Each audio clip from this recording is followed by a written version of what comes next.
I know I asked this before, but genuinely, what happened to Studio Series?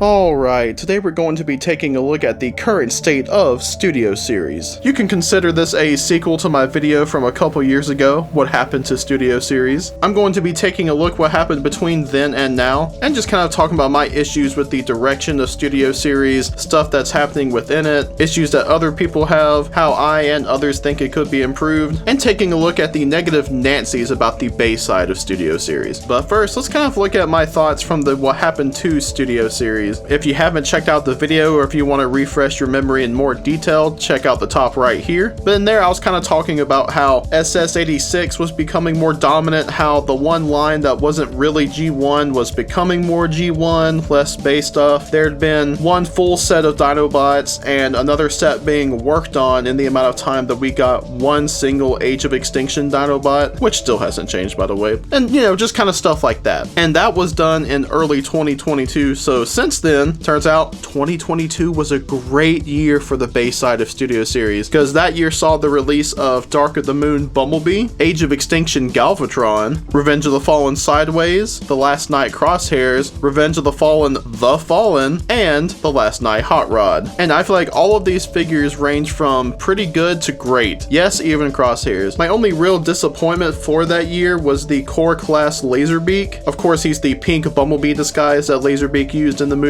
I mean, it's fine for what it is. It's kind of a fun novelty purchase, but that mold's really not that great, to be completely honest. So yeah, overall, 2022 ended up being a fantastic year for the base side of Studio Series. Getting into 2023 though, not so great for the base side of Studio Series. There are some reasons why, but we only got one figure that whole year in the main line of Studio Series, and that is the core class Bumblebee, which was just a repaint of that pink Laserbeak, and I never got it just because I don't really like that mold. Now, there were two repaints in the Buzzworthy Bumblebee Target exclusive line, that being Nest Bone Crusher and Nest Ratchet. I guess it's kind of up to you if you count those. I believe they're still numbered. I can't remember exactly if they are still part of the regular numbering system for Studio Series. So if you want to get technical, I guess there were 3 releases, but 2 of them not only were exclusive, but also repaints. And overall, it was just 3 repaints, because that core class Bumblebee was a repaint. Now, one of the reasons for this is because we started getting the Studio Series Gamer Edition figures. So far, they've been based on the War for Cybertron game from High Moon. Now, they could have figures done from other games, obviously, but right now, that's where the focus is. So, you know, some possible attention was sort of pulled away there. Of course, SS86 is still going strong because you can't have too many freaking Junkion repaints. But of course, the biggest reason is because of the latest live-action film, Transformers Rise of the Beasts. The line was pretty heavily focused on those, with kind of the Gamer Edition sort of filling out the rest of everything with SS86 here and there. But of course, to me, it's just kind of like, damn, you could have included some sort of Bay figure in here. And that was pretty much it for 2023, except towards the end of the year, we got some new reveals, including the reveal of another new sort of subline, I guess you could say. Studio Series concept art, and this is basing figures off of concepts and whatnot. The best one so far is the Bumblebee movie Megatron. That's because there was actual art done, there was an actual CGI model. This guy was going to be in the movie but got cut. I think there's a reason for this to exist. But then there's the Bumblebee movie Rumble, which doesn't really fit in with the Bumblebee movie aesthetic in my opinion. I dare say he kind of lends himself more to the War for Cybertron, Follow Cybertron aesthetic. I think the figure looks okay. I just don't think he really blends in with the Bumblebee movie stuff. There's another one we'll get into with the concept series, but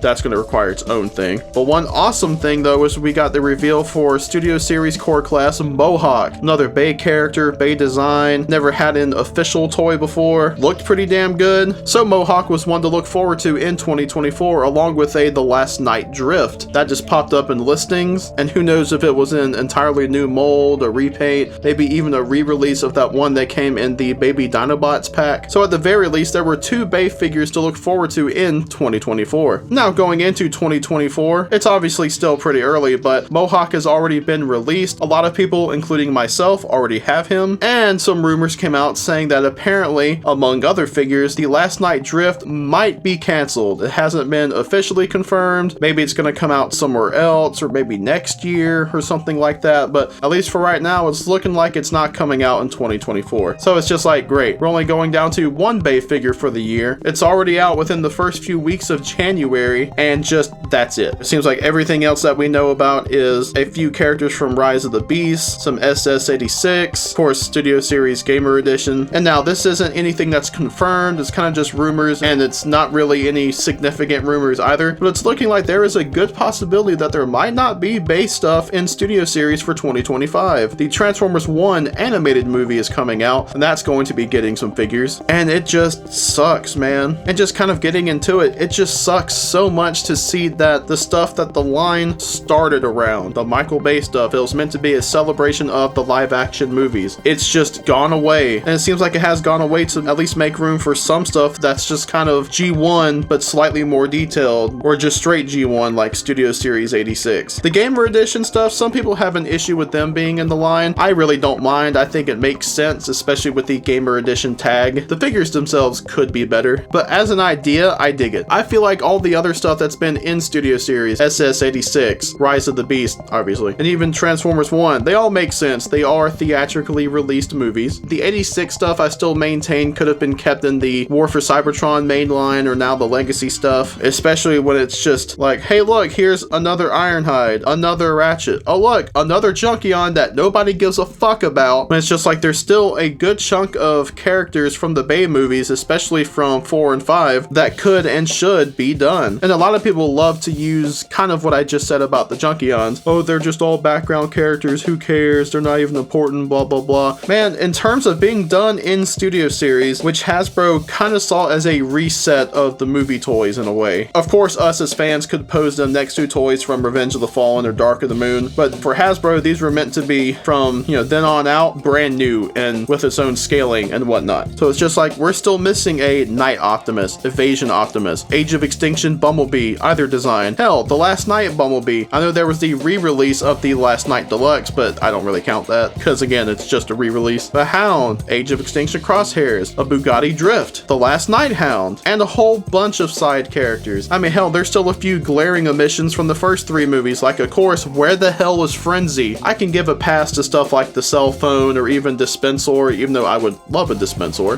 Like the main robot cast, we still need a Frenzy. I really don't understand how he hasn't had just some sort of pack-in minifigure with something. Then of course, in Revenge of the Fallen, there's an easy repaint in Demolisher, and the big one in both of their designs are the twins. And I would like to cover a few things here about the twins that have been going around that just aren't true. Like, Hasbro and the designers are not blocking people who ask about them. From what I've seen, Mark only did that one time, and that's because someone said Studio Series twins or I blow up a hospital, which is a pretty reasonable thing to block someone for. Hell, Evan on Facebook, whenever he posted about the Studio Series Gamer Edition figures, someone asked him, hey, what about Studio Series twins? And his response was not outright saying no to them. I know that may not mean much, but with so many people saying that they aren't ever happening, I think that's a pretty decent sign. So when I see people saying that they're blocking people and that toy guy said this about them blocking people, and that's no offense to that toy guy, he's cool, it's just he's not a good source of information, I would say, and watching his videos on the twins, those are clearly jokes. So any of you guys using him as a source, shut the hell up. And I still think that the twins could happen. I know they're controversial, even if I think that the controversy surrounding them is fairly unwarranted. But like, I feel like if Jar Jar could get a figure in the Black Series, and if I remember correctly, wasn't it a sort of deluxe Black Series figure, like the $30 price point, because he was bigger and came with a decent bit of stuff? If Jar Jar can get a Black Series figure, I think the twins could be in Studio Series. And then, the background minor characters, like whatever, we can get random insert G1 character here, again, like some of the Junkions. Like, who the hell is Junk Heap? But oh my god, if someone asks for DevCon, they're asking for too much and they're bothering Hasbro, blah blah blah. It's so dumb. It just seems like when G1 does it, it's not a problem, but whenever movie fans ask for background or side characters, then it's suddenly an issue. And then going into this concept line, it's annoying because it's just rehashing G1 stuff again. Like, oh look, it's another Core Rumble looking G1. Oh my god, this one has a faceplate though. The Megatron is the only one that I can defend, if only because, again, he was cut from the movie and had a CGI model. Yeah, I may not be the biggest fan of like, look how G1 it is, but that's just a personal preference on my part. I like things to kind of go in different directions. But as far as we know, with the Rumble and the Sunstreaker that I'm going to get to in a bit, we don't know if there actually is any concept art done. But from what I've gathered, I'm pretty sure they're just made up. Maybe I'm wrong on that. If someone could point me to a good source that says, hey, it just hasn't been publicly released, obviously, cool. But for right now, I'm pretty sure there wasn't any art done, and this was making up stuff to go with the very overrated Cybertron opening scene stuff. Because dear God, people will not let that scene go, and I'd say it has ruined some discourse surrounding the Bumblebee movie and kind of just the live action movies in general. And you know what? Let's just go ahead and get into it. This Sunstreaker is insane to me. To be honest, I don't mind it as a toy. I think it looks alright. It's very bland in terms of details and color, and the vehicle mode looks too much like some of the Siege vehicle modes of like, oh look, it's a futuristic Earth mode, even though they were going for Cybertronian. And this just kind of has that same vibe, like it's just kind of an odd looking Lambo. A lot of people, myself included, like the Bumblebee movie stuff from a few years ago because they got pretty creative with the alternate modes. This just looks so uninspired, and then even more so than Rumble, it just looks like it doesn't even fit in. Like, I'm not even sure if I can say he fits in with the War for Cybertron and Fall of Cybertron stuff. He borderline looks like a Robots in Disguise 2015 or Cyberverse toy. And I would even say that the head doesn't look like it belongs on the body. And this is my biggest evidence for why I think Rumble and especially Sunstreaker were made up and didn't actually have art done. Because again, Megatron looks like he belongs. All of the other figures that had made up alternate modes, they still look like they belong. These guys, I'm sorry, but they don't really. I think Rumble and Sunstreaker look okay as toys, but for what they're going for, nah. And that's just what's so frustrating, is that they make up these things that don't even exist. Again, maybe it hasn't been released, but you know, just for the sake of this, they don't have art, but they're getting figures, but we got stuff from the Bay movies that's just not being made despite them being in the movies. You can talk about lack of screen time or whatever, or lack of character, but they were still there in the movie, but we're getting shit like this first. It's ridiculous. And then one thing I wanted to talk about too are the negative Nancys, you know, the haters, because there are a lot of people that I see whenever stuff comes out about there being less Bay stuff in Studio Series that praise it. And they're just like, good, it doesn't deserve to be there, blah blah blah. And it's like, it is such a garbage dumbass take to be happy about the Bay stuff not being in the line that it started. Like, these people are condescending. They're probably the same people that like to make hating the Bay movies a personality. And if you're one of those fans that's happy that your fellow fans aren't getting something that they want, shame on you. Damn, being happy for it just because you don't like a movie or series of movies or character designs? Like, straight up, fuck you. Sorry if that was a bit aggressive, but man, those people are just annoying as hell, and you see them a lot on the various forums and like Facebook groups and stuff like that. They suck. And last but not least, I kind of wanted to mention a sort of fan movement that's been going around the past few months that is hashtag back to basics. And it's Bay fans just kind of spreading around that, hey, there's still plenty of characters to do, kind of putting to bed that factually incorrect point that a lot of people try to make. And, you know, it'd be cool if they made this character, and there's just a lot of cool stuff with it. So I would say if you can kind of help support the back to basics stuff, use the hashtag. And one thing I want to say too is that the hashtag back to basics is meant to be a positive movement. So, you know, please don't be negative, and when talking about back to basics, don't give back the harsh negativity that some of the haters out there will give. For example, my previous thing of ranting about the haters out there, that's my own opinion, not anything to do with the back to basics. But yeah, it just kind of sucks because it just feels like Studio Series is directionless. It's expanded a whole lot with the different movies and, you know, G1 and the games. It kind of feels like it's doing too much and spreading itself too thin. It's like we still have casts from movies that they started on like, what, 7-8 years ago now that still aren't done. But hey, let's bring in new ones for people to wait on, because that's fun. It just feels like eventually you're going to cause people to wait so long that they're just going to get frustrated and move on. It just sucks too, because I really feel like Studio Series had a firm direction for a while, even with SS86, and that stuff like, say, the first year of Legacy just felt kind of random and like it didn't really have a purpose. But now I feel like the roles have been reversed. For better or worse, Legacy is sort of the multiverse side of things, whereas Studio Series just like, here's some semi-accurate figures from one series, here's more semi-accurate figures from another series, and it's just a bit frustrating. And of course, you know, I'm not trying to throw any shade towards the designers or anything, because fantastic figures have been made. Like Sam Smith, you're awesome, dude. Evan, Mark, I'm not sure if Mark works on Studio Series, but just everybody. Like, you guys are awesome. It's just frustrating to see, I guess. But just in general, you know, I just feel like it's kind of floundering lately. But tell me, what do you guys think about the current state of Studio Series? How would you fix the situation? What are some characters from the Bay movies that you would like to see that they haven't done yet? Let me know down in the comments. And before we go, I want to give a shout out to Austin Gillis and Shmoptimus Prime, members on my Patreon. So I want to give a big thanks to them. And as always, I want to give a big thanks to everyone for watching, and have a good one.